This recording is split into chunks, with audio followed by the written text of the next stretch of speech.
ابني يعني الأدب، يعني الاحترام. ابني سيف في الحق وسند مع الأيام. ابني عندي غالي وعالي المقام. ابني راجل ما يوصفوش كلام. ابني من وهو صغير شايل المسؤولية. لو احتجت الاقي ايده سابقة ايديا. واقف دايما في ظهري مانع عني الأذية. ابني هو قلبي ودنيتي وعنيا. ابني نعمة كبيرة وهبها ربنا ليا. ابني بيسمع نصايحي وماشي في سكته، ولا همه قلنا وقاله. ابني جوه طيبة تملى الكون بحاله.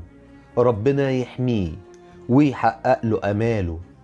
قلبي راضي عنه وإيديا ممدودة دعياله. يا رب أشوفه عريس بعروسة تليق بيه، تحبه وتصونه وتراعي ربنا فيه. للشاعر محمد النمر.